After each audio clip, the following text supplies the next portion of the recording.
Hola, buenos días. Mi nombre es Anderson Hernán Cortés Rojas. Tengo el tema de autoridad estricta. Entonces, en esta presentación voy a exponer una defensa de la autoridad estricta. Este grupo está conformado por John Anderson Trujillo Meneses, Jesús Enrique Muñoz Barón y mi persona. Somos estudiantes de la Facultad de Derecho de la Iberoamericana, primer semestre. Entonces, ¿qué es una defensa de autoridad estricta? El concepto de autoridad estricta es central en la filosofía del derecho. Desde los escritos de Thomas Hobbes hasta las teorías contemporáneas de Joseph Raz, el debate sobre la justificación de la autoridad legal ha sido una cuestión recurrente. La autoridad estricta sostiene que las normas deben ser obedecidas sin necesidad que los ciudadanos evalúen su validez moral de manera individual. Esta idea choca con posturas más críticas como la desobediencia civil y el anarquismo filosófico. En esta exposición argumentaré que la autoridad estricta es necesaria para garantizar el orden, la estabilidad y la eficacia del derecho, y que su existencia no es incompatible con la justicia. ¿Qué es la autoridad estricta? La autoridad estricta se entiende como el principio según el cual los ciudadanos están obligados a obedecer las normas jurídicas independientemente de su juicio moral individual sobre ellas. Se diferencia de otras concepciones más flexibles de la autoridad, como la autoridad razonada, que permite cuestionar las normas en función de su justicia. Este concepto se vincula con el positivismo jurídico, representado por autores como John Huston en 1932 y Hart en 1961. La ley es un mandato respaldado por sanciones y su obligatoriedad no depende de su contenido moral. Hart indica que, aunque más moderado, también defendía que la legalidad de una norma no depende de criterios morales, sino de su origen en un sistema normativo estructurado. Uno de los filosóficos más influyentes de esta defensa fue Joseph Ratz en el año 1986, quien argumentaba que la autoridad se debe cumplir una función de razón excluyente. Los ciudadanos deben obedecer la ley porque facilita la toma de decisiones correctas sin necesidad de un análisis individual en cada caso. Justificación de la autoridad estricta. Defender la autoridad estricta implica justificar por qué los ciudadanos deben obedecer las leyes sin cuestionarlas constantemente. Se pueden identificar tres argumentos clave. El primero, la necesidad del orden social. Sin una autoridad clara, la convivencia social se vuelve caótica. Hobbes, en el año 1651, defendió que sin una autoridad fuerte, la sociedad caería en un estado de guerra de todos contra todos. La autoridad estricta evita la fragmentación de la sociedad y garantiza el cumplimiento de las normas esenciales para la vida en comunidad. 2. La desobediencia selectiva insostenible. Si cada persona obedeciera solo las normas que considera justas, el derecho perdería su función unificadora, como sostiene Hans Kelsen en el año 1945. El derecho es un sistema normativo que se aplica en una totalidad, no de manera principal según preferencias individuales. La tercera, la especialización del legislador. Las normas jurídicas no son creadas arbitrariamente, sino instituciones que poseen un conocimiento más amplio sobre la sociedad. Raj, en el año 1986, sostiene que la autoridad legal permite que las personas tomen mejores decisiones al confiar en normas elaboradas por expertos en el derecho y la política. Vamos a tocar el tema de críticas a la autoridad estricta. A pesar de las ventajas de la autoridad estricta, también ha sido criticada desde diversas posturas filosóficas. Desde la primera postura está la desobediencia civil y la objeción de conciencia. John Rawls, en el año 1971, en la teoría de la justicia, sostiene que la obediencia ciega puede perpetuar injusticias. Sin embargo, la autoridad estricta no niega la posibilidad de reformar dentro del sistema legal. Los ciudadanos pueden abogar por cambios sin socavar la estructura de la autoridad. También está el anarquismo filosófico. Robert Paul Wolff, en el año 1970, argumenta que la autonomía individual es incompatible con la autoridad legal. Desde la perspectiva de la autoridad estricta, se responde que la autonomía puede coexistir con el derecho, ya que las normas jurídicas permiten coordinar acciones y proteger los derechos individuales. Eh, Llegamos a la necesidad del orden social. La autoridad estricta nos sirve para evitar caos. Esto en la población, siempre y cuando esta orden se establezcan normas previamente garantizadas para la población. También garantiza el cumplimiento, asegura el cumplimiento de normas esenciales. También protege la comunidad y mantiene el orden para la vida en comunidad. Esta es la importancia de la orden y la autoridad estricta. Llegamos a la conclusión de la autoridad y la sociedad. La autoridad estricta es esencial para garantizar la estabilidad del derecho y la convivencia social. Sin ella, el cumplimiento de las normas dependería de la subjetividad de cada ciudadano, lo que haría inviable la existencia de un sistema legal coherente. Aunque las críticas sobre la posibilidad de justicia legales son válidas, la solución no es debilitar la autoridad, sino mejorar el sistema jurídico desde dentro. En definitiva, la autoridad estricta no es una imposición arbitraria, sino un mecanismo necesario para la justicia y el orden. Esta es la importancia de la autoridad estricta, porque sin ella cada ciudadano haría lo que le convenga. Por ejemplo, hay un pleito entre dos personas y si a esta persona le parece justo responderle con agresiones, con maltratos, o sea, él haría lo que quisiera, pero como hay un código que estipula y puede castigarlo por esos hechos, pues claramente hay un orden, ¿sí? Eh, y listo. Estas son las referencias de esta exposición. Y chao. Muchas gracias. Feliz día.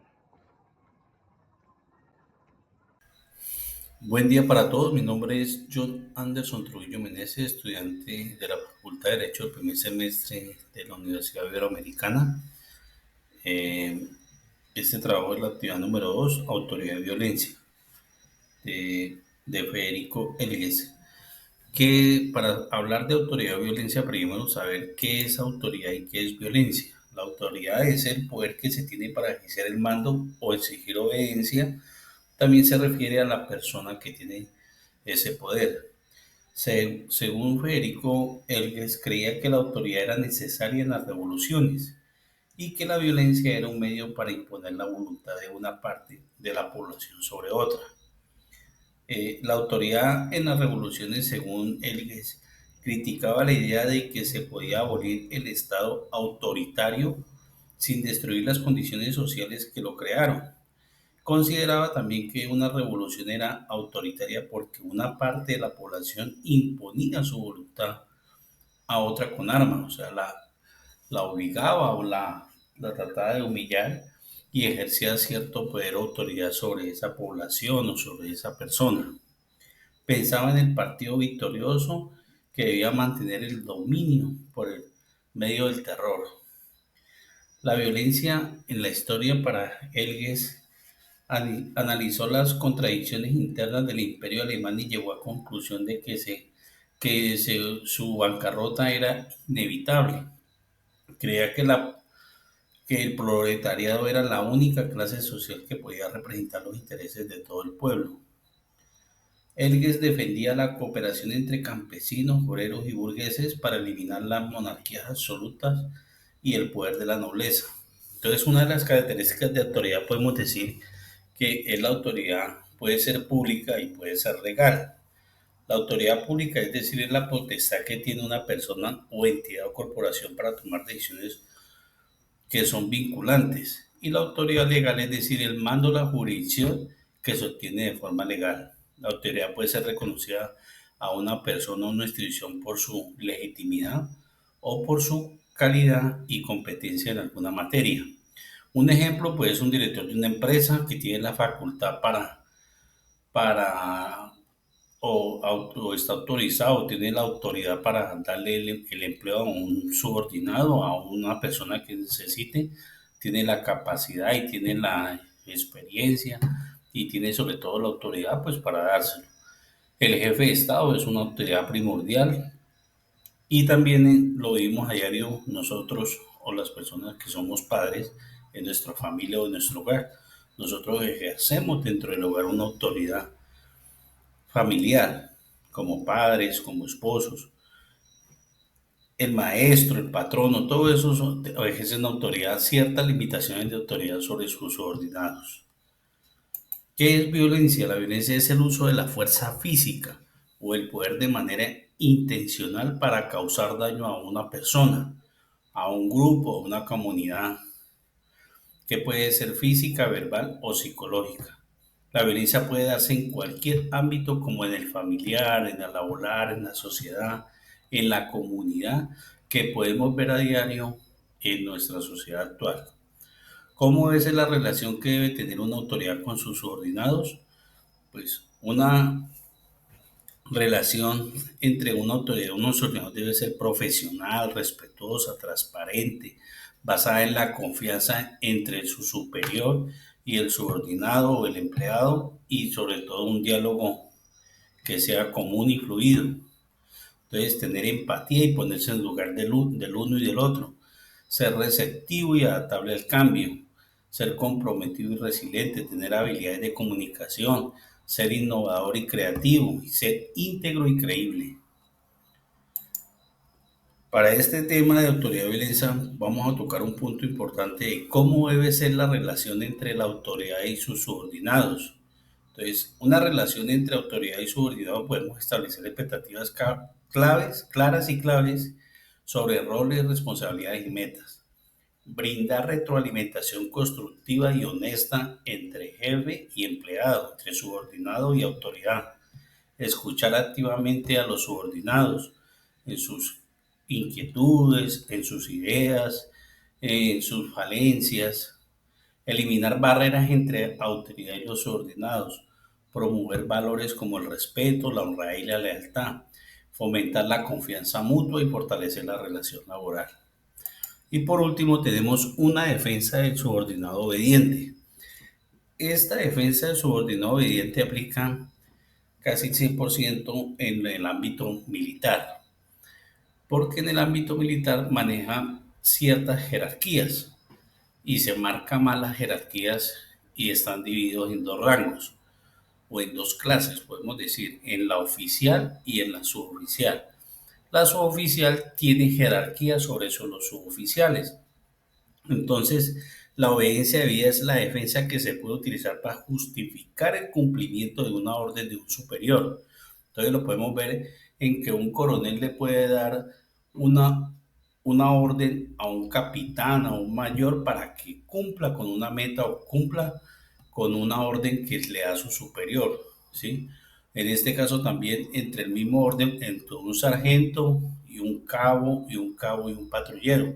manejémoslo así, en ese rango de jerarquías militares. El orden debe ser dada por la autoridad competente. El subordinado debe tener la obligación legal de cumplir la orden. En el acto ilícito debe ser el resultado de la orden. En el acto cometido debe ser un cumplimiento del deber. Una consideración sobre obediencia debida. La obediencia debe no exenta la responsabilidad militar que conscientemente ejecute las órdenes que vulneren los principios y las reglas. La obediencia ciega y la responsabilidad absoluta del militar son rechazadas por el derecho internacional humanitario. Y la obediencia debida elimina la responsabilidad, por lo que la sanción recae en quien dio la orden. Entonces, la defensa, una defensa del subordinado obediente, aplica mucho en el ámbito militar, lo podemos decir. Esto es todo por hoy. Muchísimas gracias. Muy buenas tardes, 4 de abril del 2025. Vamos a hablar en defensa de la autoridad flexible. Iniciemos por establecer qué es la autoridad. La autoridad es una estructura social sujeta a transformaciones que impone subordinación, impone la voluntad sobre la nuestra. Flexible quiere decir que algo se adapte con facilidad a las circunstancias o necesidades. La autonomía es la capacidad de darse normas a uno mismo. La autonomía se refiere a la capacidad de una sociedad o entidad de regirse por su propia ley. Relativo, pues que no es absoluto, sino parcial o aproximado, y absoluto, pues algo ilimitado. Engels consideraba que la autoridad y la autonomía son relativas y varían según el desarrollo social. Significa que no se pueden considerar como principios absolutos, sino que su alcance depende del contexto.